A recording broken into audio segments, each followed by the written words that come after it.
እጅግ ጫጫታና ጭንቀት፣ ፍርሃትና የአእምሮአችን ሐሳብ አስጨናቂ በሆኑበት ዓለም ተረጋግቶ መኖር ከቃላት በላይ አስቸጋሪና ከባድ ነው። ነገር ግን የተወሰነ የእናንተ ጥረት ከተጨመረበት ይህንን መቋቋምና ተረጋግቶ መኖር ይቻላል። መረጋጋት መስከን የህይወት እጅግ ቁልፉ ምስጢር ነው። የተረጋጋና የሰከነ ሰው በወጀብ ውስጥ እጅግ አስቸጋሪ በሆነ ማዕበል ውስጥ መንገድ ያገኛል። ቺያን ሃን እንደተናገረው ስሜቶች ልክ ንፋስና ፀሐይ ባለበት ሰማይ ላይ እንዳለ ደመና ነው። ይመጣሉ፣ ይሄዳሉ። በዚህ መሃል ተረጋግቶ መተንፈስ የደህንነት ምክንያትና መልህቅ ነው። በወጀብ መሃል ተረጋግቶ መኖር በሚለው ርዕስ ውስጥ መተንፈስ የህይወት ምት ዳንስ ተረጋግቶ የመኖሪያ ባልደረባችን ነው። ተረጋግቶ ቁጭ ብሎ በጭንቀት ጊዜ መተንፈስ ህይወታችን እንዲረጋጋና አይምሮአችን በጥልቀት እንዲያስብ ይረዳናል። አየር ወደ ውስጥ እንደምታስገቡና እንደምታስወጡ ሁሉ መተንፈስ ከማንነታችን ጋር የምንገናኝበት መንገድ ነው። እያንዳንዱ እስትንፋስ በህይወት እንዳላችሁ ማወቂያ መንገድና ምርጫችንን ለዓለም የምናሳውቅበት ኃይልም ጭምር ነው። ሰዎች ብዙ ጊዜ ሲበሳጩና ሲናደዱ እንዲተነፍሱና እርጋታን እንዲወስዱ ሲመከሩ ተመልክታችሁ ሊሆን ይችላል። ይህም መተንፈስ ህይወትን ለማረጋጋትና እንደዚሁም ቀስ ብሎ ለመወሰን ወሳኝ መሆኑን ትረዳላችሁ። እስኪ አሁን አይናችሁን ለመጨፈን ጊዜ ውሰዱ። ከዛም በጥልቀት ተንፍሱም። በቀስታ ወደ ውስጥ አየር አስገቡ። ለዛም ሳምባችሁን መስማት እስክትችሉ ለመተንፈስ ፍቀዱ። ሊረብሻችሁ እየሞከረ ያለውን የትኛውም ጭንቀት አስወግዱ ወይም ለመርሳት ሞክሩ። ደረታችሁ ከፍና ዝቅ ሲሉ አዳምጡት፣ ተረዱት። እያንዳንዱ የሰውነት ክፍሎቻችሁን ለመረዳት ፍቀዱ። አየር ሲወጣና ሲገባ እያንዳንዷን ሂደትና የውስጥ አካላቶቻችሁን አዳምጡ። ይህ መተንፈስ ምን ያህል እንደሚረጋጋ እንድትረዱ ይጠቅማችኋል። ይህንን ስላችሁ ካደረጋችሁ በውስጣችሁ ምን ያህል መረጋጋት እንደተፈጠረ ታውቃላችሁ። አንድ የአፍሪካውያን ተወዳጅ ምሳሌ ልንገራችሁ። የተረጋጋ ባህር ችሎታ ያለው መርከበኛ አያደርግም ሲሉ የአፍሪካ አባቶች ከጥንት ጀምሮ ይናገራሉ። በተረጋጋ ባህር ውስጥ መርከብ መንዳት ችሎታ ያለው መርከበኛ አያደርግም። ነገር ግን ማዕበልና ወጀብ በበዛበት ባህር ውስጥ መርከብን አረጋግቶ መውሰድ ጥበብና ብልህነትን ይጠይቃል። ለዚህ ነው እንዲህ በምታስጨንቅና ዙሪያ ሁሉ አስጨናቂ በሆነበት ዓለም ተረጋግቶ መኖር እጅግ አስፈላጊ እንደሆነ የምንናገረው። ታዲያ ይህ የሚሆነው በመረጋጋት በመስከንና በዝምታ ነው። ሕይወት የማይገመት ጉዞ ነው። ሕይወት የደስታና የሐዘን፣ የድልና የሽንፈት፣ የሽመና ክር ናት። ይህንን ሁሉ መውጣትና መውረድ ምንቋቋመው በመረጋጋት ውስጥ ነው። ከፍታውን፣ ዝቅታውን፣ ሐዘኑንና ደስታውን ካልተረጋጋንና ካልሰከንን በሕይወታችን ላይ የሚያመጡትን ተጽዕኖ መቋቋም አንችልም። ልክ እንደ ዛፍ በንፋስ መቃየር ውስጥ ከመሰበርና ከመሸነፍ ይልቅ ጠንክሮ መቆምና መኖርን መማር ያስፈልጋል። የመቋቋም ችሎታ ድንገት በአንድ ምሽት አይወለድም። ነገር ግን ችግርንና ፈተናን ወደ ዕድል ለመቀየር መቀበልና መጋፈጥ የመቋቋም ችሎታን ይወልዳል፣ ያሳድጋል።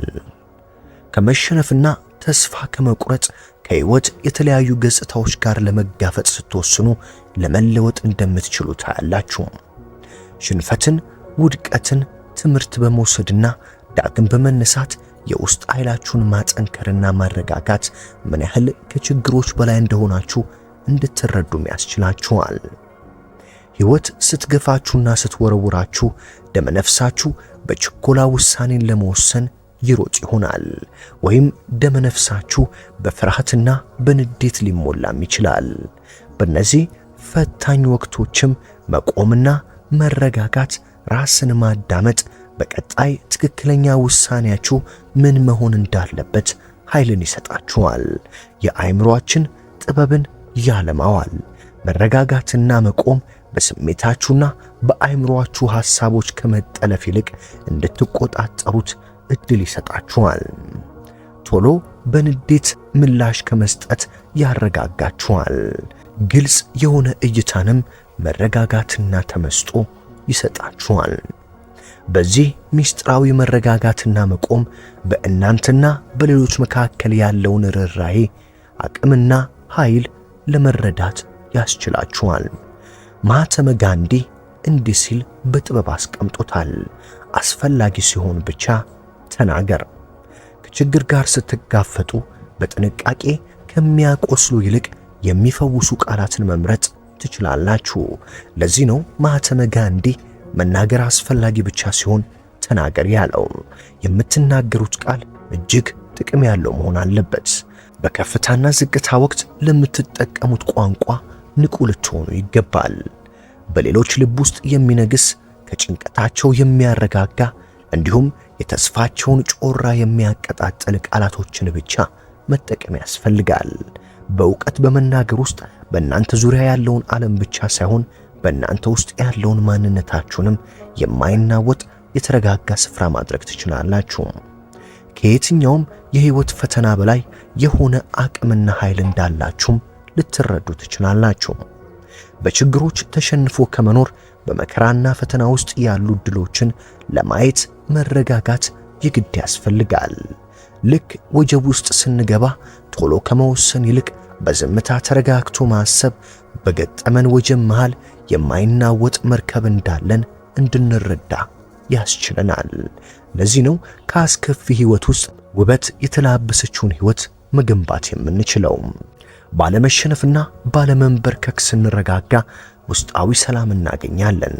በመረጋጋት ደግሞ የመንፈስ እርካታን እንጎናጸፋለን። ዲፓክ ቾፕራ እንደተናገረው በጫጫታና እንቅስቃሴ ውስጥ ዝምታህን መጠበቅ በማያቋርጠው የህይወት ምት ውስጥ ተረጋግቶ በራስ መቋቋምን ያጎናጽፈናል የሚለው። መረጋጋትና ዝምታን በመጎናጸፍ ነፍሳችንን መንከባከብና ውስጣችንን ዳግም መሙላት እንችላለን። ዝምታ በተፈጥሮ የኦርኬስትራ ሙዚቃ ውስጥ በመረጋጋት መንፈሳችንን ፀሐይ ማሞቅ ወይም መንከባከብና በደስታ ማጥመቅ ያስችለናል። ለህይወታችሁ ከዚህ ሳያቋርጥ ጫና ከሚያሳድረው ዓለም የእረፍት ጊዜ መስጠትን ልመዱ። ከዛም ከጥልቁ ማንነታችሁ ጋር ተጣበቁ። በመረጋጋትና በዝምታ የመንፈሳችሁን ጥሪ ታገኛላችሁ። በማንበብ በምሽት ሰማይን በመመልከት ለነፍሳችሁ ሰላምን ትሰጣላችሁ። መረጋጋት የህይወት ቁልፉ ምስጢር ነው። ህይወት በቁጣና በኃይለኛ ወጀብ የውስጣችሁን ዝምታና ሰላም ለመውሰድ የምትመጣበት ጊዜ እንዳለ መረዳት የግድ ያስፈልጋል። ነገር ግን አስታውሱም፣ እጅግ ኃይለኛና ወጀብ በሚመጣበት ወቅት ፀሐይ አንዳች ቀዳዳ ፈልጋ እንደምትወጣ በራሳችሁ የትኛውንም ሁኔታ መጋፈጥ እንደምትችሉ እመኑ። በተለያዩ የችግር ነበልባል ወቅት ተረጋግቶ መቀመጥ የመቻልን ኃይል ልትላበሱት ይገባል። መረጋጋት ህይወትን የመቀየራ ትክክለኛው መንገድ ነው።